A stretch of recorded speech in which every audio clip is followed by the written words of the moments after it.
dans la présence de Dieu. Nous bénissons le nom du Seigneur pour cette grâce de nous tenir encore une fois de plus ce matin en ce lieu. Nous disons une fois de plus merci au comité de la dévotion matinale ainsi qu'au comité de la jeunesse pour la responsabilité d'échanger, de pouvoir partager la parole du Seigneur. Amen. Et merci à tous aussi pour votre présence et d'avoir bravé le froid. Amen. Mungu atubariki. Est-ce qu'on peut s'acclamer pour soi-même, pour s'encourager à cause du froid? Alors, sans plus tarder, nous allons lire. Nous sommes dans notre texte de base.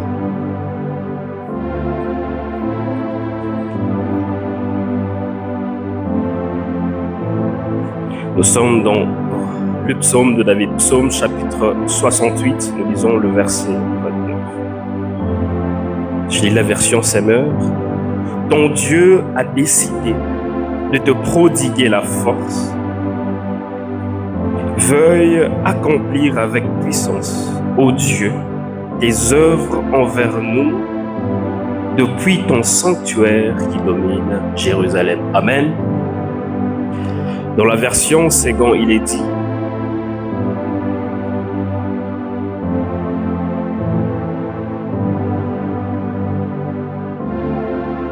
la version Ségon nous dit ceci.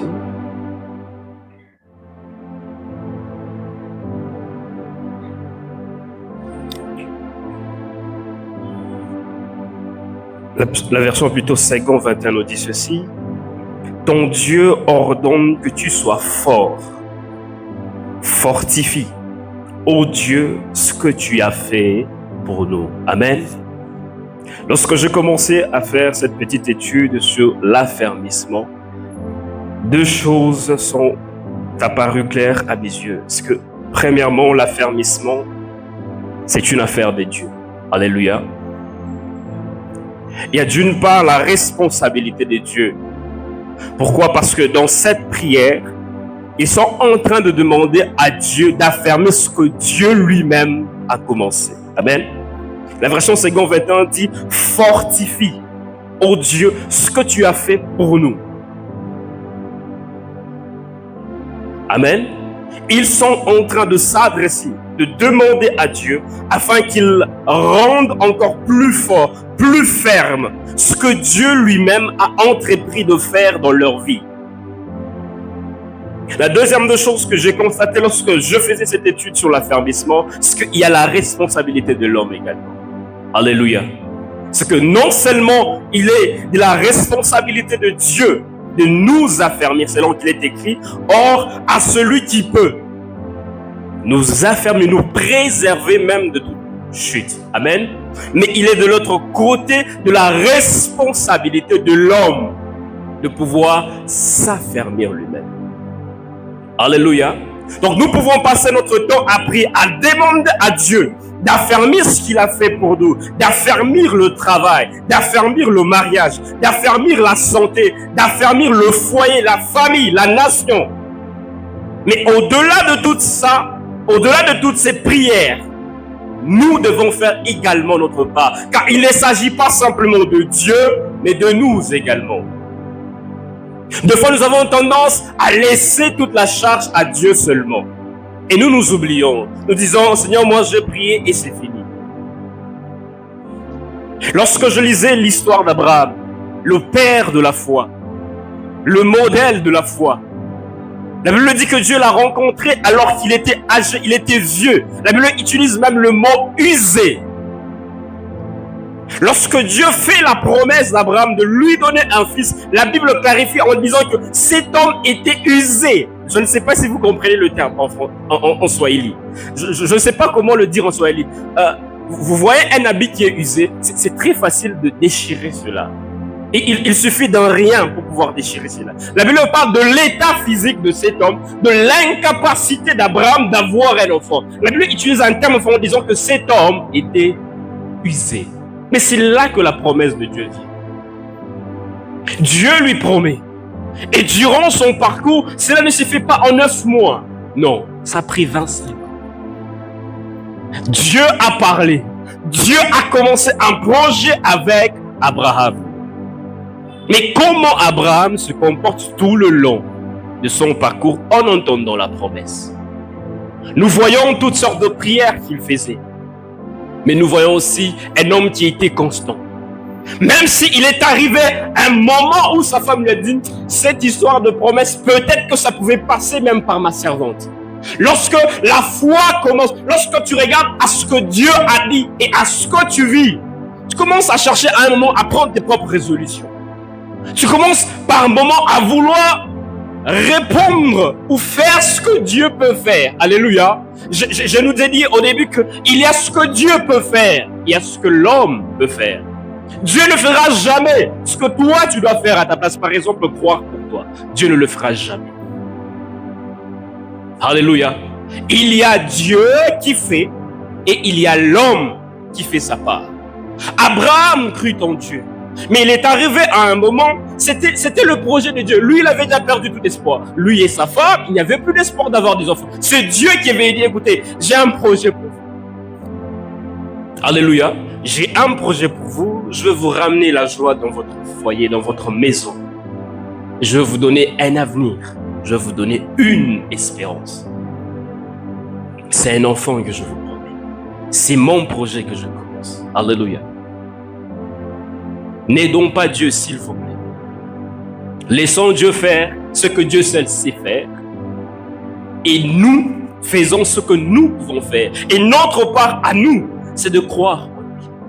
La fois passée, j'ai parlé de ce psaume David qui disait « Ceux qui se confient en l'Éternel sont comme la montagne de Sion.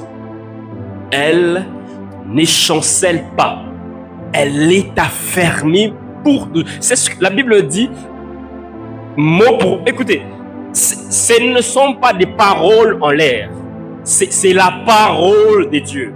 Tout dépend de comment est-ce que nous l'accueillons dans notre cœur. Tout dépend de comment est-ce que nous la considérons dans notre cœur. La Bible nous dit que ceux qui se confient en l'Éternel sont comme la montagne de Sion. Elle ne chancelle pas. Pourquoi? Parce qu'il peut y avoir des moments où la foi peut tanguer. Il peut y avoir des circonstances où les choses peuvent bouger. Mais la Bible nous dit que ceux qui se confient, ceux qui placent leur espérance en lui, ne seront jamais confus.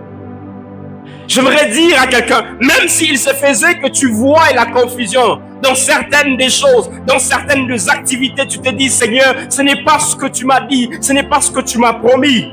Ne tremble pas. Parce que même dans la barque, même si celui qui a dit allons à l'autre bord, quand bien même le vent se leverait, écoutez, la Bible dit que Dieu, même le monde, c'est lui qui l'a fait. Le monde tient par la seule puissance de sa parole. Alléluia. Il est le pilier qui soutient même le monde. Écoute, si celui qui soutient le monde, il est dans ta barque, tu vas chavirer comment? Le disciple avait commencé à s'agiter. Lorsque l'eau a commencé à balancer la barque, ils se sont dit, mais Seigneur, nous allons mourir. La Bible nous dit que Jésus dormait tranquillement. Jésus, qu'est-ce qui se passe avec toi? Jésus leur dit simplement, je me confie en mon Père. En d'autres termes, il leur dit, homme de peu de foi. Alléluia. Donc c'est possible de traverser la même situation que tout le monde, dans la société, dans la famille, mais que toi tu restes calme, ferme, sachant qui est avec toi, sachant qui est en toi. N'est-il pas écrit que celui qui est en nous est plus grand que celui qui est dans ce monde? N'est-il pas écrit? Église, n'est-il pas écrit que celui qui est en nous est plus grand que celui qui est dans ce monde? J'aime bien la dimension où Dieu est appelé, où Jésus est appelé Emmanuel. Alléluia. Cette dimension-là ne parle pas, ça ne concerne pas tout le monde. C'est une dimension individuelle. Dieu, il est pour moi. Je ne sais pas pour toi. Je ne sais pas pour les autres. Mais dans ma situation, Emmanuel, il est pour moi. Il est avec moi. Je ne sais pas pour les autres. Je ne sais pas comment ça va finir. Je ne sais pas comment ça va se passer. Mais je connais le contrat que j'ai entre lui et moi. Et ce qu'il a dit dans sa parole, ce qu'il a commencé, il ne s'appelle pas simplement Alpha pour commencer une chose, il s'appelle également Oméga. Il achève ce qu'il a commencé. Et la bonne nouvelle, c'est que lorsqu'il commence, c'est qu'il a déjà fini. Alléluia. J'aimerais que nous puissions lire un texte et qu'ensemble nous puissions intercéder. Et pour nos familles, et pour nos maisons, et pour l'Église de Dieu. Je le disais au début, l'affermissement, c'est une affaire de tous. C'est entre Dieu et l'homme. Il y a la part de Dieu. Ce que nous demandons à Dieu d'affermir son œuvre. Nous demandons à Dieu de fortifier son œuvre. Les exemples sont légion dans la Bible. Malheureusement, je n'ai pas le temps de toucher. J'aimerais juste que nous puissions comprendre la part de l'homme. Et surtout, en lisant notre époque et notre temps. Nous sommes dans Apocalypse chapitre 4.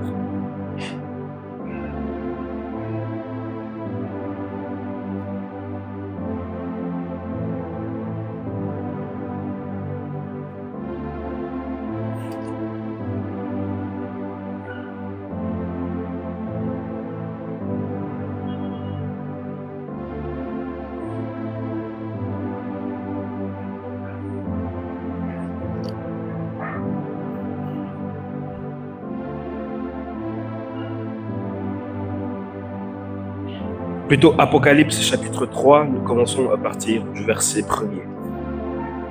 Écrit à l'ange de l'église de Sardes. Voici ce que dit celui qui a les 7 esprits de Dieu et les 7 étoiles. Je connais tes œuvres. Je sais que tu passes pour être vivant, mais tu es mort. Sois vigilant et affermis-toi. Affermis le reste qui est sur le point de mourir, car je n'ai pas trouvé tes œuvres parfaites devant mon Dieu. Amen. Amen, Église. C'est l'interpellation de Dieu à l'église de Sardes. Église de Dieu, lorsque nous prions seulement pour nous-mêmes ou est-ce que nous lisons les temps dans lesquels nous vivons? Lorsque nous regardons dans le monde entier, lorsque nous regardons l'église, la période par laquelle l'église, je ne parle pas d'abord d'ici chez nous, je parle dans le monde entier, le temps que l'église est en train de vivre, le temps par lequel l'église est en train de se passer. Dans votre cœur, vous vous dites que ces choses tiennent encore. Dieu fait cette interpellation. Tout comme il nous fait à nous cette interpellation. Ici, je ne dirais pas église de Sardes, je dirais église moissonneur. Et quand je parle église moissonneur, je ne parle pas de ce bâtiment. C'est de vous et moi. C'est de toi et moi, mon frère et ma soeur. Il dit, voici ce que dit celui qui a les 7 esprits de Dieu. Le Dieu pour qui tu t'es levé ce matin. Tu as bravé le froid, tu t'es dit, j'irai dans la maison de l'Éternel. J'irai chercher la face de mon Dieu afin qu'il affermisse. Voici ce que ton Dieu te dit. Je connais tes œuvres. Je sais que tu passes pour être vivant. Écoutez, 2 fois le dimanche, nous sommes ici. Chacun est en veste, chacun est bien habillé. Nous nous prosternons avec respect, gentillesse. Nous prions les mains levées. Mais Dieu sait et voit ce qui se passe dans le cœur et dans la vie de tout un chacun de nous. Je disais toujours aux frères avec qui nous échangeons souvent, il dit, à l'église, ne te laisse pas impressionner par personne. Pourquoi? Parce que tout le monde va très bien se comporter à l'église. Tout le monde est gentil, tout le monde est bien, tout le monde rigole. Comment ça va, frère? Je vais bien. Ah, Dieu fait grâce. C'est devenu une phrase générique. Comment ça va? Dieu m'égare.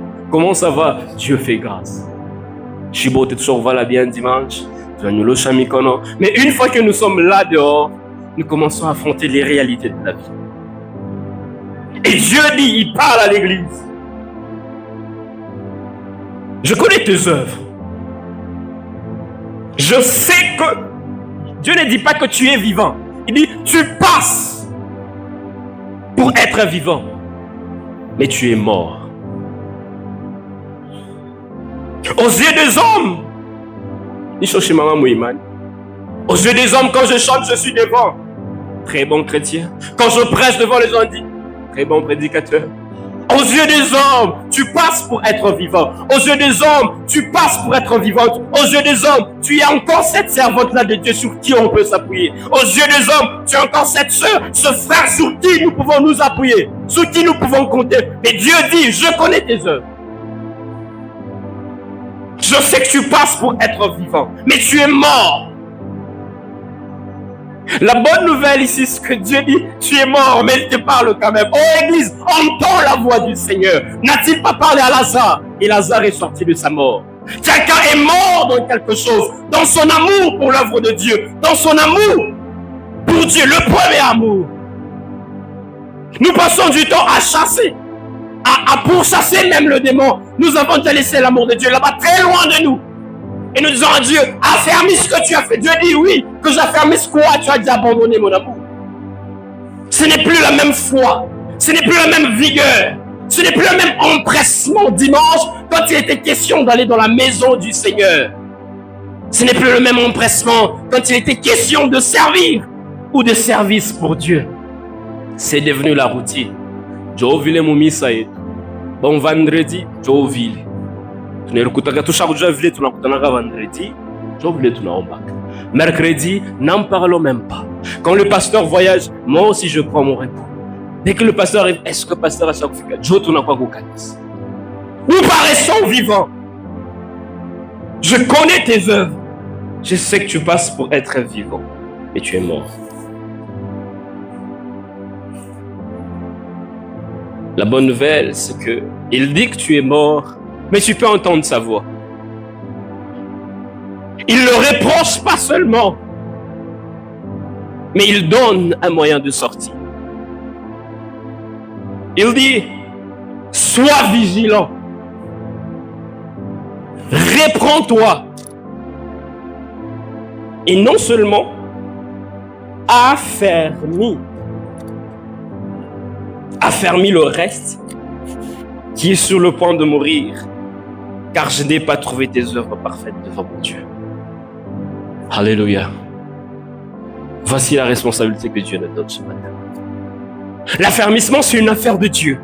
Il y a un temps, nous tournons à Dieu, nous disons, Dieu a affermi ce que tu... Je me souviens dans le livre des Actes des Apôtres, le disciple, pendant qu'ils étaient acculés, Hérode, Pilate se sont ligués contre l'église. La Bible nous dit que l'église s'est rassemblée et l'église a commencé à prier. Cette œuvre, oh Dieu, c'est toi qui as commencé. C'est toi qui as fait par notre Seigneur Jésus. La Bible nous dit que l'église, les apôtres, les disciples se sont réunis et ils ont commencé à prier à Dieu. Et la Bible me dit que le lieu où ils étaient trembla et ils furent tous remplis du Saint-Esprit et il leur a été donné d'annoncer la parole. Il leur a été donné d'annoncer la parole avec assurance. Pourquoi? Ils ont demandé à Dieu. Et puis, l'histoire d'affermissement, c'est l'histoire de la puissance de Dieu. C'est Dieu qui démontre sa puissance. C'est Dieu qui démontre sa grâce. Ce n'est pas quelque chose qui se fait au hasard. Lorsque tu demandes l'affermissement, tu demandes à Dieu en réalité de manifester sa puissance, de manifester sa grâce. Dans quel domaine tu veux voir la grâce et la puissance de Dieu se manifester? D'une part, l'Église fait face aux attaques d'Hérode et de Pilate, des principautés, des autorités. Mais lorsque l'Église réunit certains moyens, Dieu vient vers l'Église réveillée. Il dit affermis le reste qui est sur le point de mourir. Cher moissonneur, ce matin, l'affermissement, ce n'est pas seulement l'affaire de Dieu, c'est notre part également. Alléluia. Je ne sais pas comment ce matin tu vas prier. Je ne sais pas je sais même pas comment est-ce que nous allons donner les requêtes. Mais selon que l'Esprit te donne notre prière dans ton cœur. Toi-même, tu sais où tu es situé. Mais voici la remarque, la reproche du Seigneur. Non, ce n'est pas une condamnation, c'est une interpellation. Il dit, sois vigilant. En d'autres termes, sois le vigile.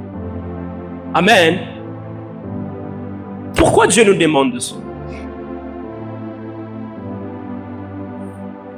Amen, Église de Dieu. Nous sommes trop calmes. J'aime dire, mieux vaut me perdre, ni pousser mbingu parce que j'ai fait vraiment le choix de consommer le monde et de vivre vraiment ma liberté dans le monde que de perdre le ciel tout en étant dans l'église. Amen. Mieux vaut seulement, je suis vraiment dans le monde et je fais les choses du monde et le Seigneur, je dis ça c'est pas mon affaire et je rate le ciel. C'est normal, j'assume devant Dieu. Mais que de venir dans la maison du Seigneur, de donner son offrande chaque fois, et puis à la fin, à ça je ne te connais pas.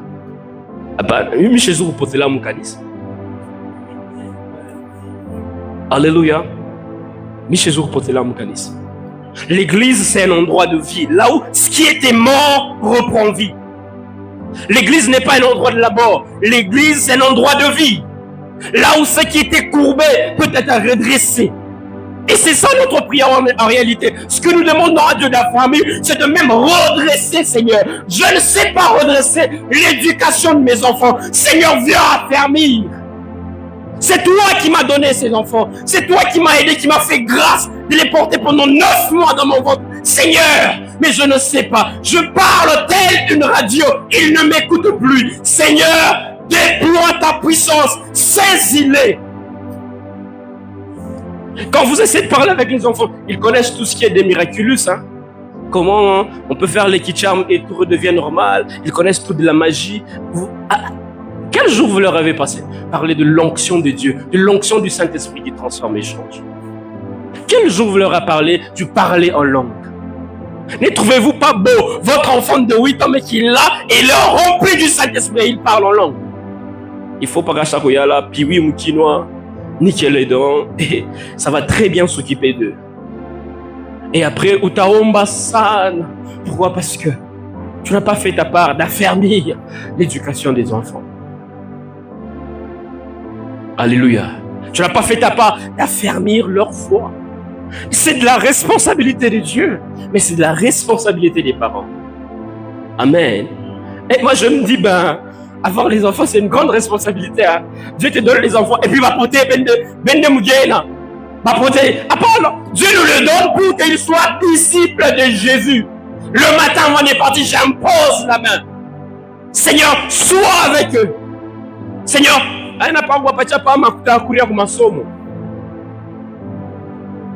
tu es le premier sacrificateur de ta maison. Ou pasteur tu les réunis. On va me poser mon rôle. Tu es en train d'affermir ta maison. Amen. Il n'y a pas que Dieu va descendre pour affermir comment ta maison. Oh Dieu, viens. Ok, Dieu dit, j'ai quelqu'un dans cette maison-là, j'ai mon prêtre, j'ai mon sacrificateur. Tu es le sacrificateur de ta maison. Réunis tes enfants. Ubaombe.